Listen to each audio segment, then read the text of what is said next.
माझ्यासाठी जगातलं सगळ्यात सुंदर ठिकाण ते असतं कोणत्याही इंटरनॅशनल एअरपोर्टचा डिपार्चर एरिया. कारण हे ठिकाण मला घेऊन जातं एका नवीन देशामध्ये. लहानपणापासून माझं एक स्वप्न होतं, एकदा का होईना एकदा विदेशात जाऊन नक्की यायचं. मी स्वतःला अतिशय नशिबाला समजतो, कारण एकदा नाही तर कमीत कमी 7 ते 8 वेळा मी विदेशात जाऊन आलो. मराठी ग्लोबल आजपासून सुरू होते माझ्या आजवरची सगळ्यात थरारक आणि तितकीच भावुक करणारी सफर श्रीलंका. हा प्रवास अजिबात सोपा नव्हता. या प्रवासात माझ्या पुढे काय वाढून ठेवलंय याची मला जरासुद्धा कल्पना नव्हती. हा आहे हैदराबादचा अतिशय सुंदर असा एअरपोर्ट. या प्रवासात काय मी एकटा नव्हतो, माझ्यासोबत होता माझा भाऊ, असा भाऊ जो माझ्या प्रवासाचा एक साथीदार म्हणायला हरकत नाही. आतापर्यंत आम्ही बरंच एकत्र प्रवास केलाय, भारतामध्ये पण केलाय आणि भारताच्या बाहेर पण. आणि आज आम्ही दोघेही निघालो होतो श्रीलंकेला. श्रीलंकेला हिंद महासागरातला मोती म्हणायला काय हरकत नाही. अगदी अश्रूच्या थेंबासारखा दिसणारा, भारताच्या अगदी खाली नेहमी लहानपणापासून आपल्याला खुणावता आलाय तो. इमिग्रेशन झालं आणि विमानात बसायची वेळ आली. हृदय थोडं धुडधुड करत होतं. आज कित्येक दिवसाचं एक स्वप्न पूर्ण होणार होतं, कारण मला आता श्रीलंकेला जायला मिळणार होतं. विमानाच्या छोट्याशा दरवाज्यातनं आत शिरलो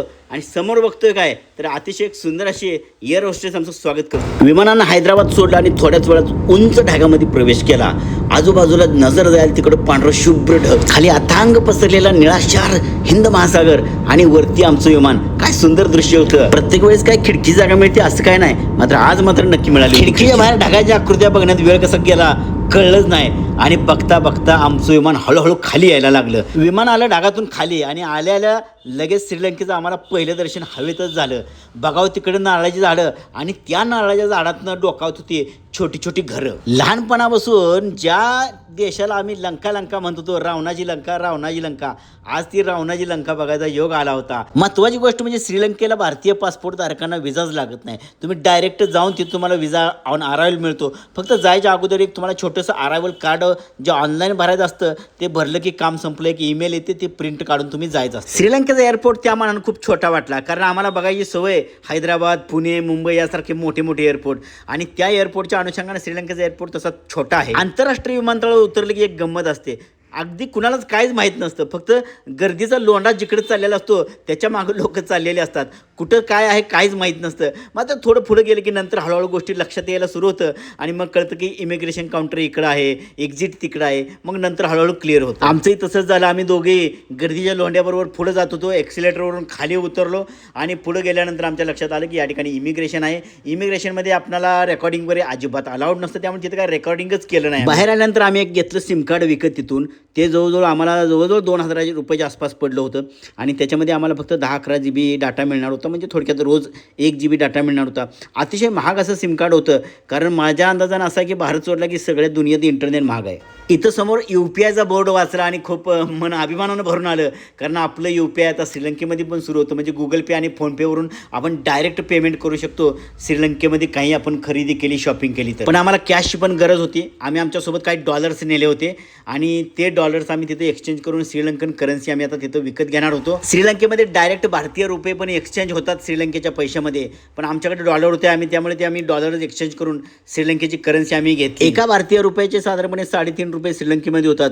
म्हणजे तुम्ही धरून चालना 100 रुपयाची तिथं 3,500 रुपये आपल्याला मिळतात. पण याचा अर्थ असा होत नाही की तुमच्याकडे खूप सारे पैसे आले, कारण तिथं महागाई अशी प्रचंड आहे की ते 350 रुपये म्हणजे 10 रुपयाला जे 350 रुपये बनतात ना, ते कुठं निघून जातील तुम्हाला कळणार पण नाही. आता वेळ होती विमानतळाच्या बाहेर येण्याची.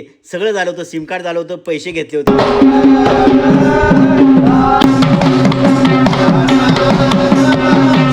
आम्हाला वाटलं हे आमच्यासाठी स्वागत आहे, जबरदस्त असं स्वागत चालू होतं. पण नंतर कळलं की आमच्यासाठी नव्हतं, दुसऱ्यासाठी होतं. बाहेर आलो, पिक मी ॲप डाउनलोड केलं आणि टॅक्सी बुक केली. आता आम्ही सरळ जाणार होतो डांबुला. So mini category in the qualities Wagoner Spacia Mini. Okay, mini. Yes. Low and price. Medium. Medium. Yes. Alto. Driver भाऊ संघ भरपूर आमच्या गप्पा गोष्टी सुरू होत्या. श्रीलंकेची इकॉनॉमी बसणं अगदी राजकारण, अगदी प्रत्येक गोष्टीबद्दल चर्चा सुरू होती. आणि आमच्या लक्षात आलं की हे महाशय जे आम्हाला आता घेऊन चालले होते ड्रायव्हर, हे महाशय प्रधानमंत्री जेव्हा नरेंद्र मोदी श्रीलंकेत गेले होते तेव्हा त्यांच्या गाडीवरती ड्रायव्हर म्हणून होते. गप्पा सुरू असताना बाहेर नजर गेली. काय जबरदस्त वातावरण, स्वच्छ सुंदर रस्तं, आजूबाजूला नुसतं हिरवीगार झाडं. आणि खरं सांगतो श्रीलंकेसारखी झाडं मला वाटतं इतर कुठल्या देशात नसतील, कारण चारी बाजूनी समुद्र आणि मध्ये हा छोटंसं बेट, त्यामुळे श्रीलंका नकाशात सुद्धा हिरवीगार दिसते.